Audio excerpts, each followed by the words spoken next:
Treneer. He's the president. Am I pronouncing that right?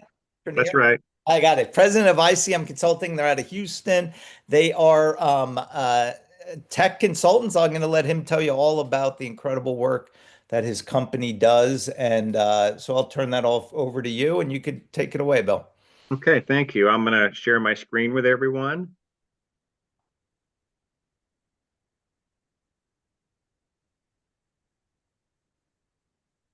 So let me make sure everybody can see my presentation here. We Is got this you. is this visible to everyone? Can everybody see this? Perfect. We got it. Okay, I got a couple of. All right. So you have like 40, 45 minutes. So do your thing. Okay.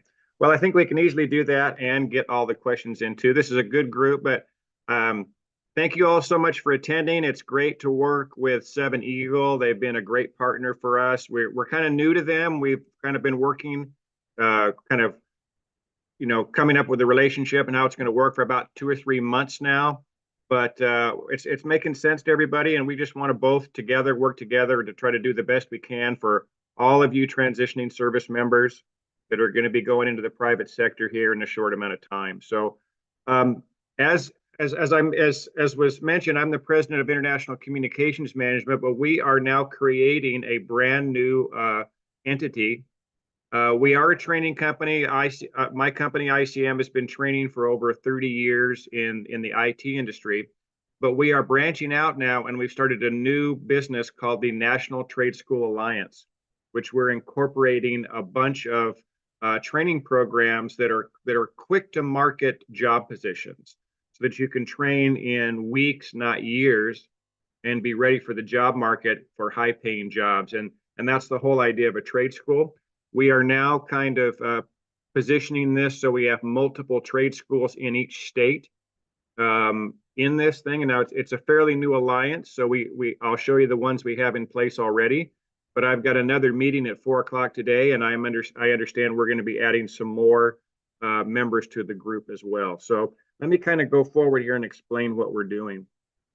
So we have here now. Can you see Can you see this one at the bottom that says Trade School Secrets? Is that visible?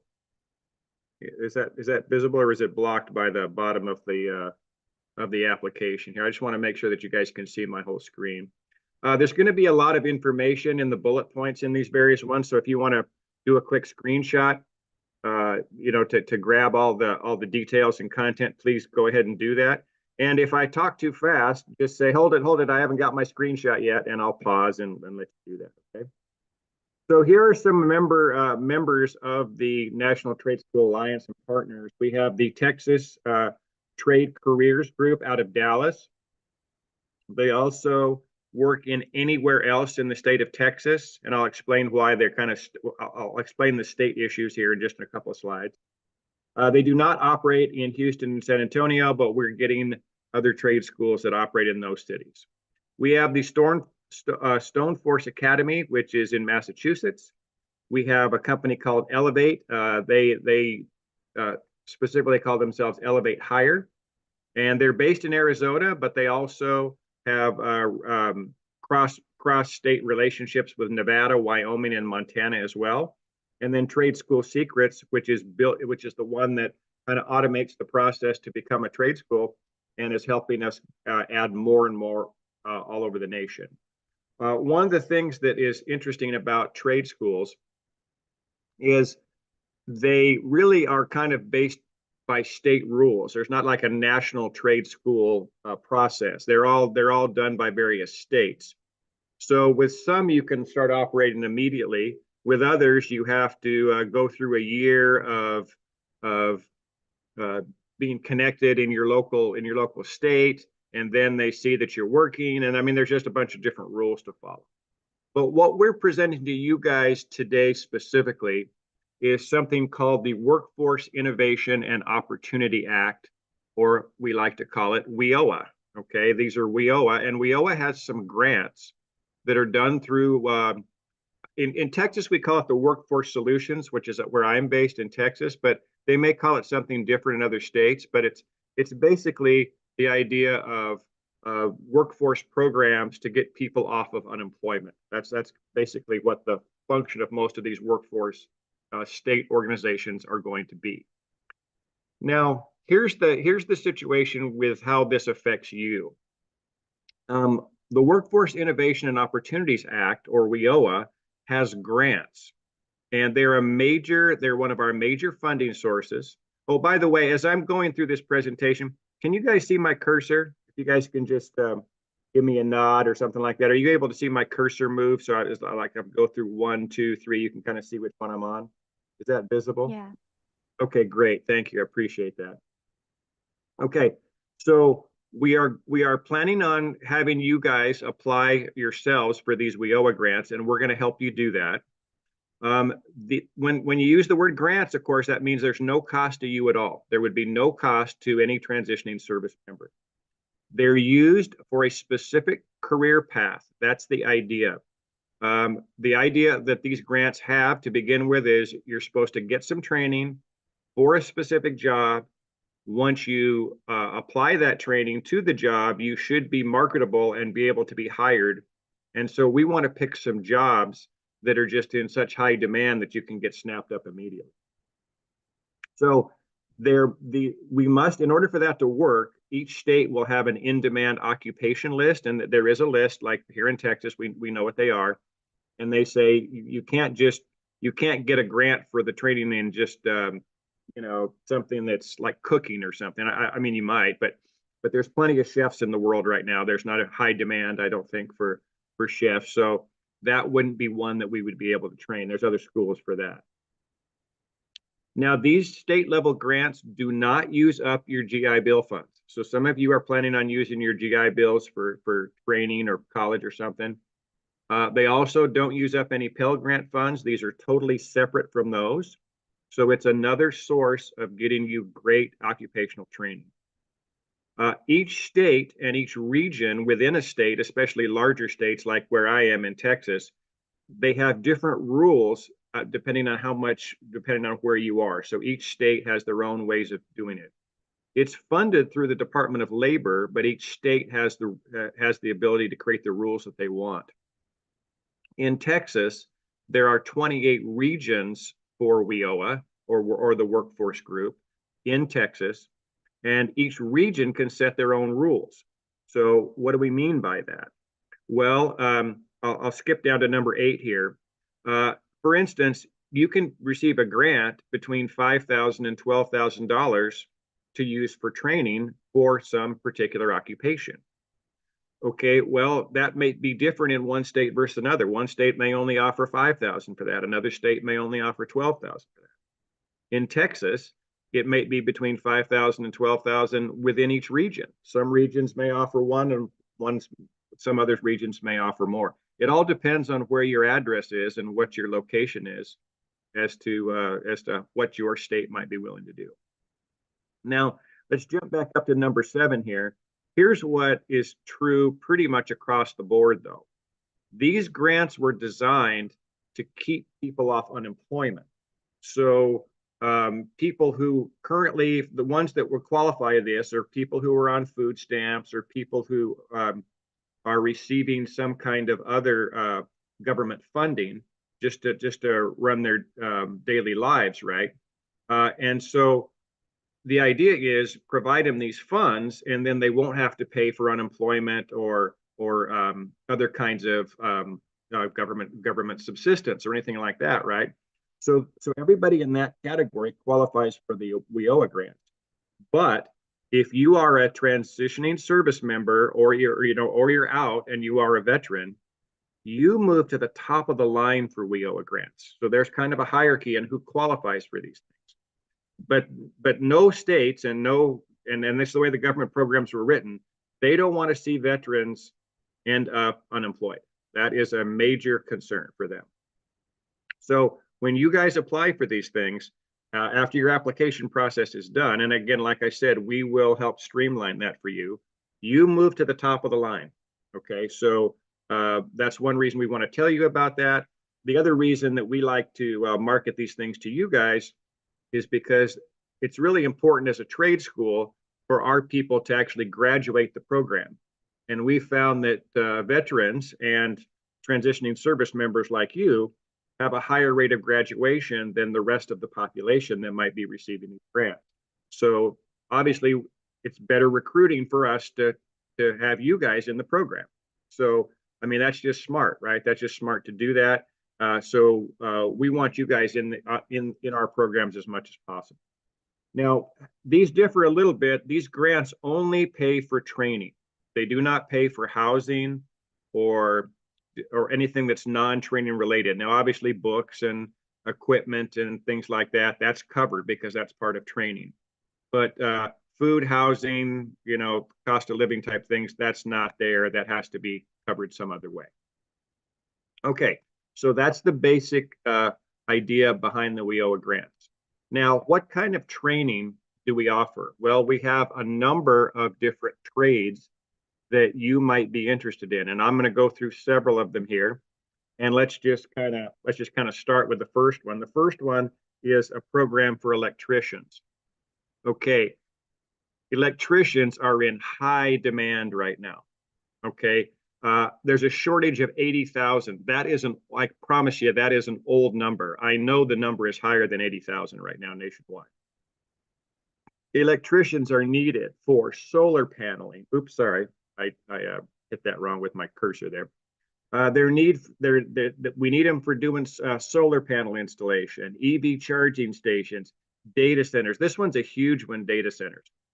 In the state of Texas, and I'm sure this is true in other states, but there have been so many requests for data center building in our state that if all of the requests that went to, it's called ERCOT in our state, which is basically the electrical grid in the state of Texas, if all the requests for new data center builds and the electricity hookups were granted by our state organization that does that, it would be 4 times the current electrical grid in the state of Texas. So the current output of our whole electrical grid, which is measured in gigawatts per second or something like that, right? If they granted all the ones that have been applied for already, it would be 4 times the current capacity. So there's going to be, as you get the idea, there's going to be massive needs for anything around power and electricity in the next 5, 10, however many years. So the need for electricians is going to be huge. Just in data centers alone, that's a huge one. Smart homes, all of these different activities are going to need electricians. There are some basic skills that you would need to become an electrician. You need to know basic math. Okay, I'm not talking about high calculus here. I'm talking about good algebra skills. But we'll show you what they are. Some of you may have had it if you ever had any chemistry classes or physics classes or anything in high school like that. But there are some basic math things you need, and we'll make sure you're refreshed on all of those. You'll have to have a basic understanding of electrical codes. But these are all things we're going to teach. You'll have to have the ability to read the blueprints. Problem-solving skills would be necessary, and sometimes you got to be okay with heights. Okay, depending on which one you pick, you might need to climb a ladder. Okay, so keep that in mind. But all that should be done with a good safety factor. Now, the starting pay for this is between 45 and 65,000 a year, and I'm telling you, I wrote that number last year. It's getting a lot closer to the 65 than the 45. But remember, you're getting that pay after you first finish the program, which is maybe 10 to 12 weeks, which takes you to finish it. So you're at the apprentice level, and you're already making that. Now, once you get a certain number, like 8,000 hours in on the job, you jump to journeyman level electrician and see what happens there. You're getting 65,000 to 95,000, but you're not going to school here. You're just logging hours. Somebody's taking a list and say, okay, you did 8 hours today, do 8 hours tomorrow. So you're knocking off 40 hours a week on these hours, and then you qualify to be a journeyman.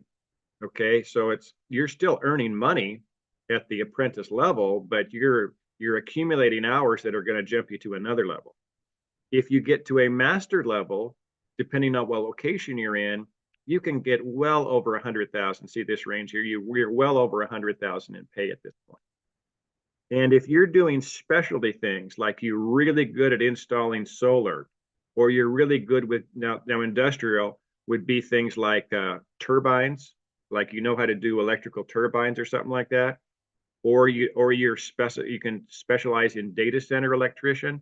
Like I said, there's such a high demand for that. The demand is so high that the numbers here, I just listed them as higher. I don't even know what they are, but they're going to be higher than that last category that I mentioned.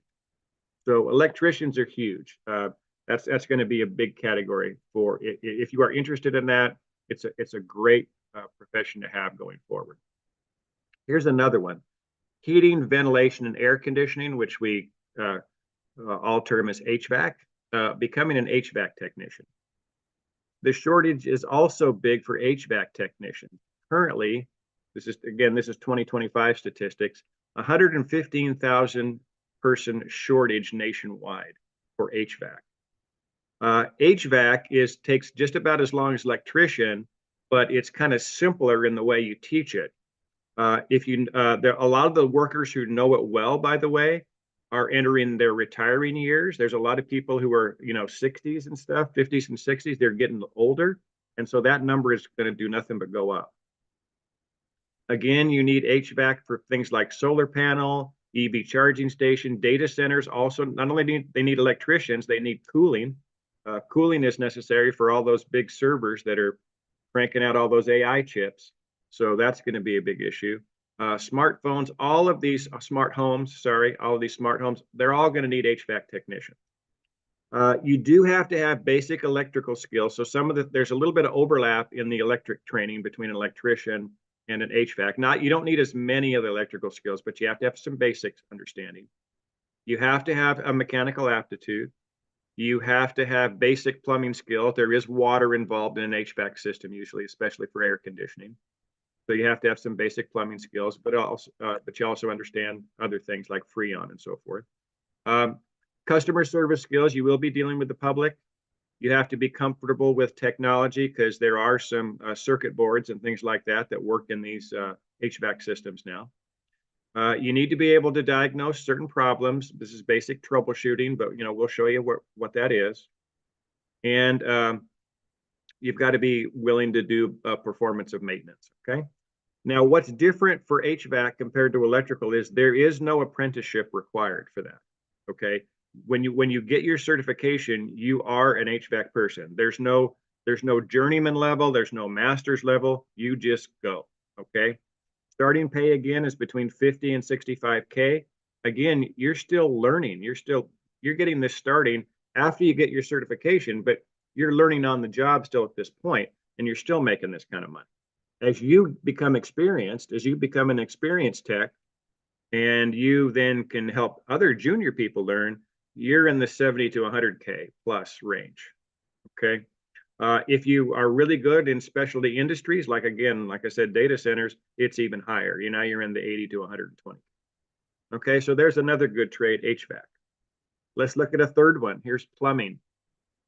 There's 175,000 shortage right now with plumbers. One thing that I don't know if you've ever heard this term before, but this is a total recession-proof job. There is total job security with plumbers. They're never, try to find a plumber to get some work done. They're always in demand, right? So doesn't matter if there's good economy or bad economy, plumbers always have work. Okay. You'll have to understand, here's the things you'll have to learn about: water systems, gas lines, radiant water heaters. Now that's something you would also learn about a little bit in HVAC. Okay. So there is some crossover there. And smart homes. All of these operations are going to need plumbers. You need to have problem solving skills. You need to have a mechanical aptitude. You need customer service skills. And this is a little bit different than the other one. Instead of climbing a ladder, oftentimes you might have to work in a tight space. Okay. There might be a situation where you're working in tight spaces, but I don't know. Hopefully none of you are claustrophobic, right? Starting pay here, 45 to 55K plus. And again, this is why you're just learning. There's also a journeyman thing like there is for electricians. So after 8,000 hours while you're earning the first one, you then jump to 55 to 85K. If you're a master plumber, it's even more. And if you will answer emergency calls, like weekends, after hours at night, holidays. You know, if somebody's roof is leaking and you know it's leaking 24 hours a day, right? If you'll meet them after hours because that's the only time you can get to them, or you can do an emergency call and get there same day, you can charge time and a half or two times the rate easily. I mean, think about it. When you really need a plumber, you need them, and you would certainly get there. We had a situation here in Texas a little while ago. We're not used to things freezing in Texas, but we got a real cold spell for about 2 weeks, and there was pipes breaking all over town, all over the state, really. And you can imagine in a warm state like Texas, that we're not used to that. So we don't have the infrastructure to go fix a bunch of broken pipes. Well, plumbers were charging, you know, they were getting rich fast, and there was so much work they couldn't deal with anything like that. So it was really something to see. But great profession to be in. Um, always good to have that have those folks around. Okay, now let's talk about why our programs at the National Trade School Alliance are going to be better than other programs that are kind of similar. And specifically, I'm talking about electrician, plumbing, and HVAC. Okay, I'll just kind of explain that. All of our trade programs are fully online. They're self-paced. Now, obviously, you're working at your own pace on them, but you do have someone monitoring you, and you also have somebody who's like a mentor who's helping you. And if you get stuck on any part, you can reach out to them. They're somebody who you're working with regularly. But you don't have to necessarily attend the classroom. They are online, self-paced, and the way you get your hands-on processes, like let's say you're taking off, you're working on an air conditioner, and you got to take off the back of an air conditioner. You're going to do that in virtual reality. So you're going to wear one of those virtual reality headsets, and you'll have a virtual reality power tool, like something that is going to take a screw off the back of the HVAC system, and you're going to be executing that. So that's how you're going to get your hands on activity. That's how all the training programs are done. It's more than just like it's not just like a presentation like I'm giving you now, where you're just reading a bunch of content like text, like what I'm doing here. You're actually going to be doing hands-on activities in virtual reality. Now, there will be times, like especially in an electrician or something, well, you'll be doing the real thing. But if you're not in the same building as where the training's being done, you're in a different city, but still in the same state, you can still do these programs because the virtual reality can be done from anywhere. This allows you to be flexible with your training schedule. For instance, here's an HVAC technician that the program is 120 hours. If you just spend 10 hours a week on it, you're done in 12 weeks or less. If you spend 20 hours a week on it, you'd be done even faster. But just say that, let's say you're currently working or something like that, or you want to begin the thing. 10 hours a week is a pretty good pace. When you're done, you would get a NATE certification. So let's look over here at the NATE. Here's the symbol for NATE. That's the North American Technician Excellent certification. So we would, at the end of the program, you would get your NATE certification. You'd get the EPA 608 Universal License. Well, EPA stands for Environmental Protection Agency. So this allows you to handle and dispose of refrigerants and freons and things like that. So you would get that certification. So you'd be able to do that. And you'd also be OSHA 10 certified. You guys have probably heard of OSHA before. It's the Occupational Safety and Health Administration. And this allows you to work on any construction job. So it's not just somebody's house, but you could do commercial work as well if you have this OSHA 10 certification. In the same vein, the Electric Technician Academy is 100 hours. So you can get that one done. We're assuming you could do at least 10 hours a week. You can get that done in 10 weeks or less. You can get an Electrical Technician Ready certification and an OSHA 10 certification. And for plumbing, it's 120 hours. So that can be done in probably about 12 weeks. And you get a Ready to Work certification from us to qualify as an apprentice in both the electrical and the plumbing. And you get an OSHA 10 certification as well. So those are all good processes as to why our programs are going to be better than some others. Again, for this HVAC one, if you go to another school for instance, and try to do their program, they're probably, most of them will only offer you the OSHA training by itself. They do not provide the NATE certification or the EPA 608 certification. That's something you have to do either one. For our HVAC program, we do all three. You get all three in the curriculum that we provide you. Okay, so let's talk about a couple other ones. I think I'm still doing okay on time here. Another one that we do is called appliance repair technician. Okay, there's over 60,000 appliance repair folks needed. Every home, every restaurant, hotel, laundromat, apartment building, they all need appliances. Microwaves, dishwashers, refrigerators. Have you ever tried to get those repaired? Have you ever tried to call somebody to fix your dishwasher? You can't find one, for one thing. And if you do, they're available like a week from Thursday or something. So there's a huge need for folks who have these skills.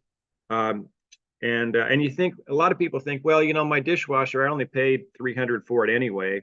So why do I need to pay a repair technician $150 to fix it or something, right? Well, that may be true. And so they just go get another dishwasher. But if you're a restaurant, you don't have a $300 dishwasher.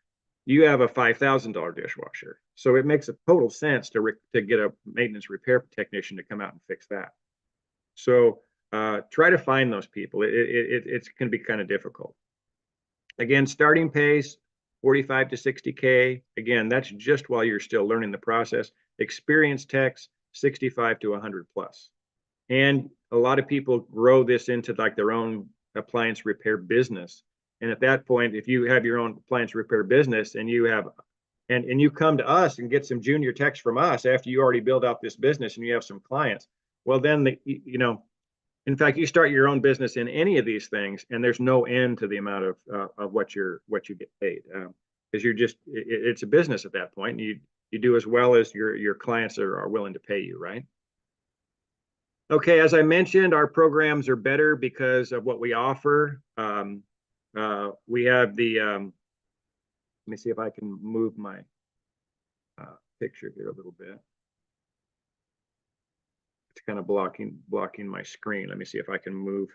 I'm looking at each of you, and it's in a different space than where my slide is. But the bottom line, for a repair technician, it's 155 hours. You're going to get an NAST certification as an appliance technician. You get the EPA 608 certification again, just like we talked about before, because for refrigerators, you might have to deal with refrigerants again, just like an HVAC person would. And again, you can get the OSHA 10 certification, which allows you to do construction job sites and so forth. This program also provides a laptop as part of the program, which is yours to keep after the program is over. So that's another added bonus. Another one we have, trade number 5, is cybersecurity technician. Some of you may have looked at this already. We're 514,000 short in our industry. Here's the starting pay, 50 to 65,000. If you are a mid-level tech, 70 to 100,000 a year. And if you do advanced cyber roles, you're working at a security operations center. You're looking at information, identity and access management. You're looking at cloud security. If you have any of those specialties, you can get between 80 and 120,000 a year. Cyber security systems are needed everywhere. There is not any degree or apprenticeship for this. You just start immediately, and you start after you gained. The only skills you need is basic computer literacy and some understanding of networks. Definitely troubleshooting ability is going to be interesting, is going to be needed. And then you're going to have to get comfortable with the different security tools that we have, and that'll all be done during the training. To give you an idea, here's how cybersecurity workforce has grown over time. This is the existing workforce versus the need for the workforce. So the workforce from 2022 to 2024 has grown, the number of people in the industry, but so has the number of needs. So the needs are, even though we're getting more, the needs are outstripping. And this is only since 2024. The need, which is in the yellow, is outstripping the blue, which is the number of people in the industry. If you are interested in a cybersecurity job, you want to protect networks and computers and data centers and things from attackers coming in from the outside, here are the states that really have the most jobs. You see those close to Washington, D.C., which obviously this is a lot of federal government work, right? Virginia's high as number 1, and you see Maryland is number 4. So those two states, we don't list Washington, D.C. separately, but you can tell most of those security needs are right there close. California is second, Texas is third, and then it kind of moves down as we go. When I made this presentation 2 months ago, and I did this presentation in November, one of the students said, "Hey, I've got 2 people who really want cybersecurity jobs, and but they can't find any." And I said, "Oh, really?" I go, "Well, where are they based?" And he says, "New Mexico." And you look at the list, New Mexico is not on this list. So not all 50 states are listed here. So it is location based, but realize it's very there's lots of opportunity for you there. You may have to move to really get the big cybersecurity job openings, but in most states that you may be a part of, there's still quite a few there. We're going to give you excellent training in cybersecurity. It's going to be over 300 hours worth, so it's longer than some of the other programs I've already mentioned. They're going to be information technology and cybersecurity skills we're going to train you in. These that I'm showing you, CompTIA A+, Network Plus, Ethical Hacker, and Pen Testing, those are just some of them. It's going to be more than that. It's an in-depth program. I would have to talk to you more individually about what you want to do with that. It's much more than what we can say here and what we can talk about in just a couple of minutes. So it's more than I can get you. Along with that, we have another trade here that is in the information technology realm, and that is information technology sales. And along with that, we have software as a service sales. You might have heard of SaaS sales and artificial intelligence. All of these areas are big in sales. Now, this is going to be key. You got to be for this position, for it to be attractive for you, you have to be a sales oriented type person. Okay, this is obviously you're a people person. Okay, if you're doing this, and if you're inclined that way, this is an amazing program for you. So if you ever were in any kind of sales at any kind of career in your life, but you want to go to a whole nother level, there's one of the best things you could sell right now is IT, different technologies. There's a mass need for people who are good at this. These would be like sales development representatives, account executives. They're $80,000 to $140,000 a year. If you're a really good salesman and you can understand AI and software as a service type solutions, it's 150 to 250K and up. I mean, there's lots of companies that would hire for this. You're going to have strong communication skills, a lot of curiosity. You're going to have to go through some training to learn whatever the software is that you're selling or the hardware solution. You got to have a kind of a problem solving capability, and you got to manage a pipeline. You got to manage a sales pipeline. But this program teaches that. You also got to be comfortable speaking in front of customers. I mean, right? Basically, you got to do what I'm doing. You got to be willing to do what I'm doing right now, right? I'm basically selling you on these programs in the same way you'd be selling some customer on your product. Okay. But the thing about IT is most of the products are pretty good. You get in with a good company, you got some pretty good products, and they sell pretty well.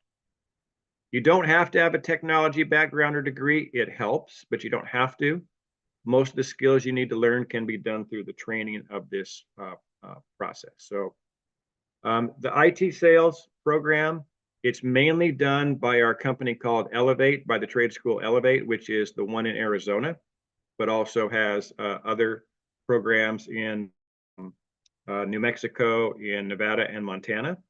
And I did get one student last time who lived in California. He lived in San Diego, and we sent him over to Elevate, and Elevate got him to get a residency in Yuma, Arizona, and he only needed to get there to finish the 100-hour program. Okay, so he was able to get himself in the state of Arizona because it wasn't too far from San Diego where he lived, enough to establish an address, get in the program, and now he's on his path toward doing something really strong in IT sales. Another one is artificial intelligence. I really am not going to spend a huge amount of time on this one because not everybody knows what this is yet. Okay, I don't know how much you guys are looking at AI. It's all over the place. It's the wild, wild west right now. There's so many different positions in AI and so many different ways people are using it that I can't tell you what your career would be in it right now. Somebody who's just doing what they call prompt engineering, which means they're putting the right inputs into Chat GPT and Claude and N88 and all these other. I could list a dozen artificial intelligence different programs that are in use, and I'm not even scratching the surface of it. If you can just put in the right prompts for certain companies, that's a $30,000 a year plus job, and of course we could easily teach you that.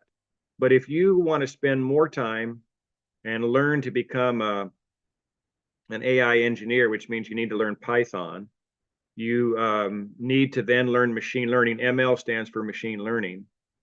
And then once you learn those things, if you worked 40 hours a week, it would probably take you 6 months to learn Python and machine learning. And then after that, you could learn neural networks and the other things around AI.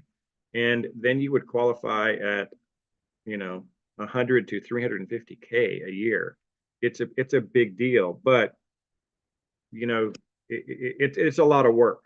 Okay, it's a lot of work to do that. There's some lower level jobs that are under 100,000, or you could go all the way and go for big ones. Okay, I don't even know how much you could earn in this business. Honestly, it's just too new, which means there's high demand in it. But I just don't have a feel for it. Nobody else does it. It's changing every month. So it's a good industry to be in, but there's some things here that we aren't going to be able to train you for because it's just moving fast. All right. Now I'm going to open it up for questions here in just a minute. But what I'd like you to do is, if anybody wants to find out more about this, if you could just hit that code, or you can go to this site, which is National Trade School Alliance 7.paperform.co, and you could fill this out, then we will contact you and find out what trade you're interested in, what city you live in, how close you are to a certain trade school, what you really see as a path for you after you get. Oh, we also want to know what date you're going to get out of the military, what your discharge date is. So we need you to kind of know all that, and then we can try to, and we'll work one-on-one with you to try to figure out what's the best situation. We got about 24 of these last time of people who were really interested out of the group we did, which was a great response. And we're working with them. We're trying to find trade schools in each state that will fit them and find them the right program. So I'll put this QR code up individually yourself if you guys want to take a quick screen print of it. Some other people actually tried to reach me LinkedIn, and that's great too. If you want to, find Bill Treneer on LinkedIn, you can. I pop up very quickly, which I'm always happy to, be connected to you. Although what I'm going to do is I'm going to direct you back to this website, and so if you haven't done your screen capture on that, you can, but you can also grab it right there, and then fill this whole thing out. Okay, so that's all I have to tell you. There's about 75 of you out there. Does anybody have any questions for me on what you've heard so far? I want to make sure I'm not presenting anymore. Okay. Go ahead and open up your microphones and fire a question for me if any of you have anything you want to know.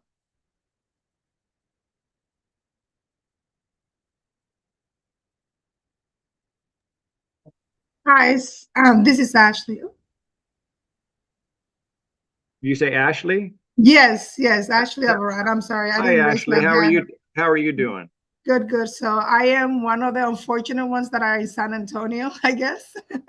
Well, yeah, but if you live in Texas, we'll be able to take care of you. Okay, yeah. I'm going to start one in San Antonio myself. Oh, You just have to awesome. give me a few months. So what I was just wondering is like, let's say per se that we are interested on getting one of your trade schools for, I don't know, whatever, cyber or whatever else, would online will be available since there is not a trade school here in San Antonio? That's what I was just wondering. Well, it actually will be somewhat easier for you to work with, even though there's not one in San Antonio. There will be one. There are some in Dallas. The key thing is in is what region of. I mean, you have a San Antonio address, right? Correct. Okay. If I were you, I would just fill out the information as it is, and we'll see if we can come up with a solution for you. Okay. Um, One of the Thank you. ways is just to get you an address in Dallas, just for 12 weeks, and then you can go back to San Antonio. I mean, that would be one, but we just have to establish you in an area that our trade schools can operate. And we do have some applying in San Antonio, so it's not going to be too long before we can help you directly anyway. But yeah, definitely fill it out anyway, and we'll work with you one-on-one and try to solve that problem. Yes, sir. Thank you so much. Okay, anybody else? Do you have another trade that you want that is not on the list that I have? We are adding more trade schools. For instance, somebody might want to be a welder. Somebody last session wanted to be like a medical records person or something, which we did not have a program for. But as we are adding more trade schools, we can keep that in mind and try to see if we can find one in our alliance that can offer a program like that. So if you want to put that down when you put in the information, when you go to our site and give us your name and everything, and in the notes, if you want to put that in, that would be great too. We'd be happy to talk to you about that and see what we could do for you. No guarantees on that, but we could try. I mean, we could Thank you. make an effort for it. Awesome. Thank you. Oh, I have. Monique, I see. Is that your hand up, Monique? Go ahead and. Hi, yes. Good morning, good afternoon, Bill. I so you thank you for giving us the information about the Workforce Innovation and Opportunity Act. I'm located in Florida, and so I found the notice of award for Florida. It looks like they were given 7 million for about 7.4 million for this program in Florida. And I think it's very interesting because when I go down and I look at their performance, it seems like any organization can compete for those funds. Only about 50% of that 7 million, most of it goes towards the staffing for the grant. And so I guess my question to you would be, because you're the National Trade School Alliance, that's just a Texas organization. Well, that's my particular trade school, but I also have an alliance of multiple trade schools across the nation. Okay. And what percentage of the veterans that go through your program successfully land employment after they go through? I don't have the current statistics because it's different for each trade school. So if I looked at each trade school and added them up, it's higher than 75%. Oh, that's good. Okay. I mean, but the key thing is, I mean, as we are training in positions of high demand, right? If we were just teaching you, like I know there's a trade school that does aviation, right, and like trains you to be a pilot. I don't know what their placement is. I don't know if that's a high demand position or not. I think that it is, but I don't have any records of anything like that. But I can tell you the members that are in ours, I think it's 75% or higher. I tell you what, I have a meeting at 4 o'clock today. I will ask that question. Okay. Thank you. fact, let me make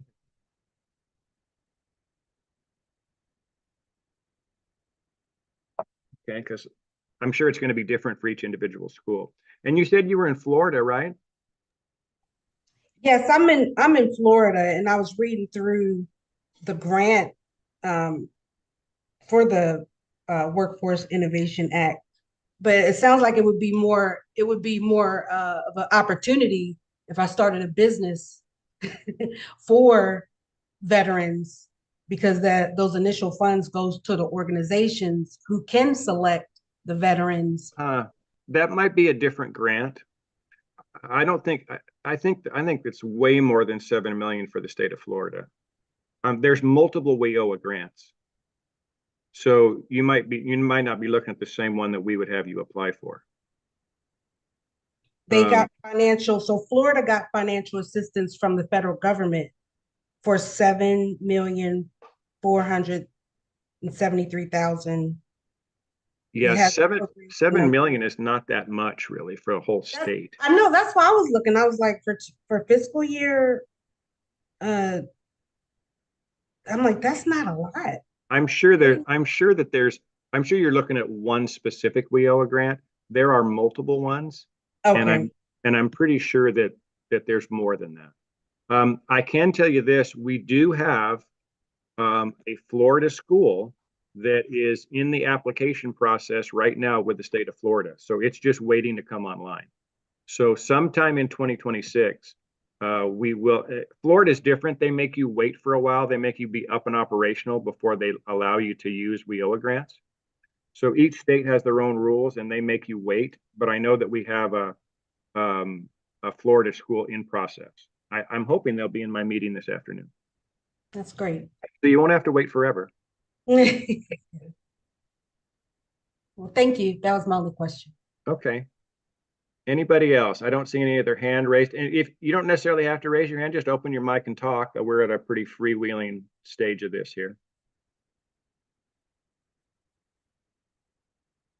At a certain point here, somebody will tell me that I've run out of time. But I think our Q&A session is got about maybe 10 minutes left here.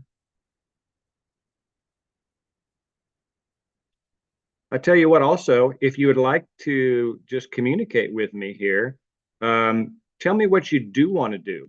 Tell me what you would like to do as a career once you get out. Okay, if you guys just want to text some of that stuff to me, I'll kind of look at it, because I've got my chat session open. If you guys want to open up your chat session. Okay, good, Clayton. You definitely want to check in with us. What state are you planning on living in once you get out, Clayton?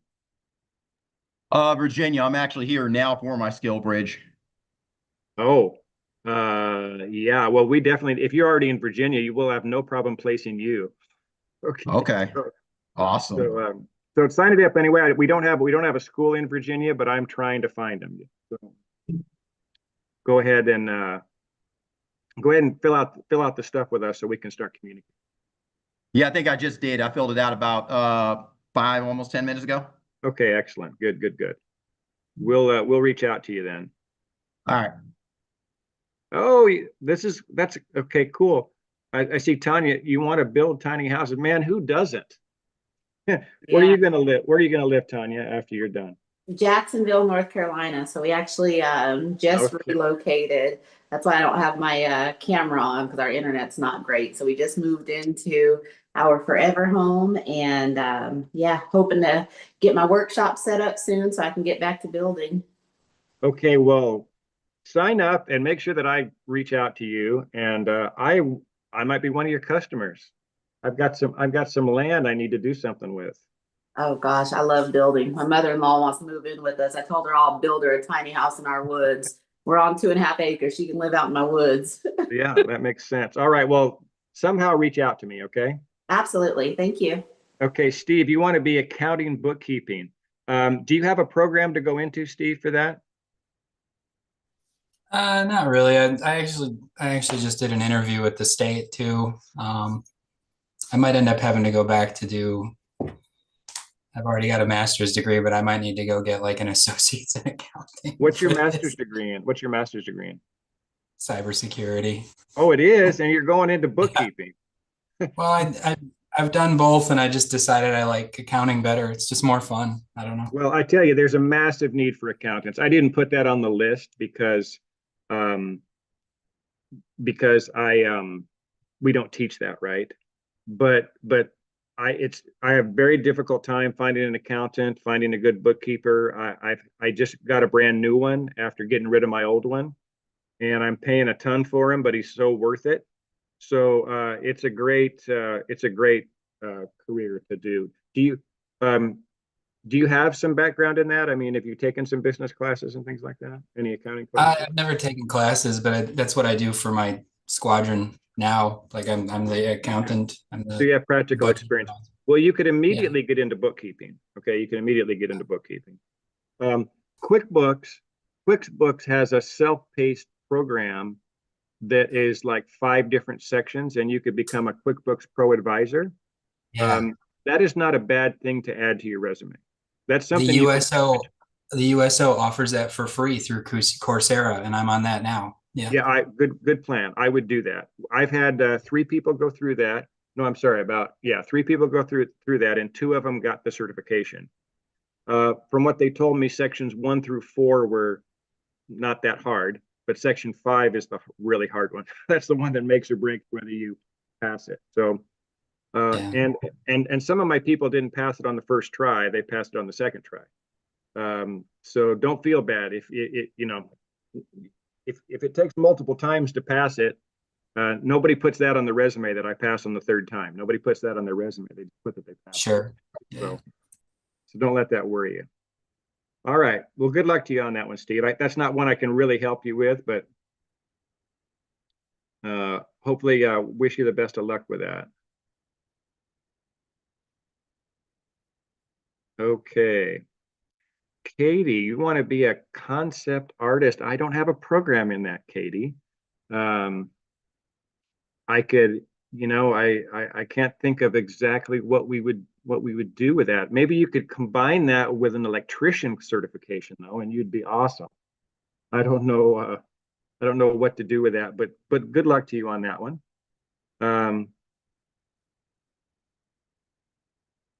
Employ Florida vets. They have WEO ones. Okay, so Terry, that looks good. So do you want to get into cybersecurity, Terry? Is that what you want to do? This is Terry Klein. I'm listening to your messages. Yeah, I'm working on getting in to cybersecurity. Okay, are you already studying it now? Yes. Okay, well, connect with us, will you? Will you sign up with us? Because we know a lot about that, and we just want to have a conversation with somebody who wants to go down that path. Okay. I mean, I've been teaching security classes. I mean, not specifically cybersecurity, but I mean, I've been teaching things like firewalls and stuff like that for 27 years or something. So, I know a lot about security. Cybersecurity is a little different, but I'm obviously aware of it. So I don't teach those particular classes, but I've got people who do. Okay, so it shouldn't be. And where do you live again, Terry? Where are you going to live? The Panhandle of Florida. I think that'll be good. That's Pensacola, right? Right around there. Isn't that in the Panhandle? Yeah. Yes, sir, it is. I would think that they would need some cybersecurity. Oh yeah, you got a couple bases in the area that have cyber requirements. So Yeah, I think you'd be good there. And then also, not too far away, isn't Alabama next to the Panhandle? yeah, we're kind of considered Lower Alabama. Okay. Well, Alabama's got some needs too, right? Aren't there some major bases and kind of like space and Air Force stuff in Alabama? Those are further north, probably about 6 to 8 hours away. Oh, okay. Well, the thing about it is you can do a lot of that work remotely.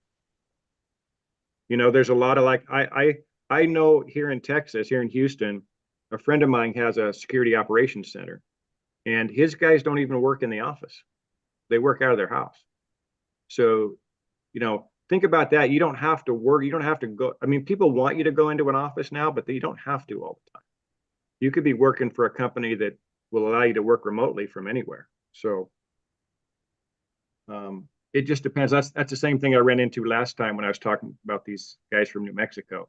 They needed to start thinking about remote work anywhere, not just local to New Mexico. That wasn't going to really happen for them. Okay.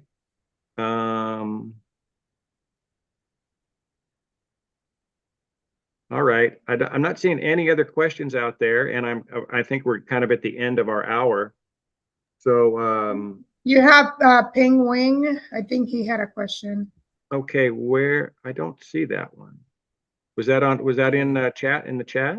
Yeah, he's got his hand raised, Bill. Okay. I have a Okay. I have a question about like you guys how do you guys like accommodate for the like if we are attending the class like if I'm from New York if I'm learning the classes from somewhere like cybersecurity or something like that how you assign those or should I find my like housing or something like that? Oh, so if you're in New York, how are you going to take something? How are you going to take something from a trade school in another state, right? Yeah. Peng, you were in the November class, right? Haven't I talked to you before?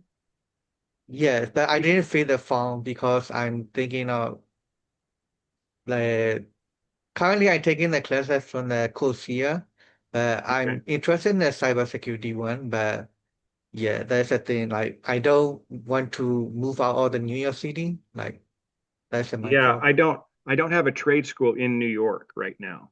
Yeah. But and the closest one I have is in Massachusetts, and that's not something you can move to, right? So that is the problem with the WIOA grants is they're state based, unlike your Pell grants and your GI bills. You can take those anywhere. But you have to be using those, I believe. And somebody might be able to correct me if I'm wrong about this, but I think you have to be in like a certified university, community college, someone who's accredited, right, within an accredited school. And trade schools do not necessarily qualify in that unless they've been operational for years and years and years and have gone through that process to get accredited. So trade schools cannot offer 4-year degrees. They offer certificate, which is what we're talking about here. But so it may be that the WIOA grant is if we can't find something in New York for you, maybe you could get some similar training in through just a university or something. It's just that I can tell you that's not the way I would do it. If I could do one of these WIOA grants and learn from us, I would do it the intense this way. I would Yeah, want that's to why I don't fill the form that time too, like because like, but I want to know like how you guys accommodate for those. Like, if I want to learn in the Massachusetts, how can I find the home, or should I find my home myself, or you guys will find the home for like 2 or 3 people together and then put in there? Or... Oh, that's a good question. There isn't, WIOA is a state grant. So in order to qualify for it, you would have to somehow be a resident of Massachusetts. Let's say you pick Massachusetts. Somehow It you'd makes have to be a sense. resident. But it depends on each state. It could be that all you'd have to have is something like proof that you pay a utility bill or something. Another state might say, no, you have to have a driver's license within the state. So, I don't know how that would work exactly. I think you guys, I think I'm at the end. I'll tell you what, let's just talk directly, Pang. We'll talk directly and see if I can come up with a solution for you.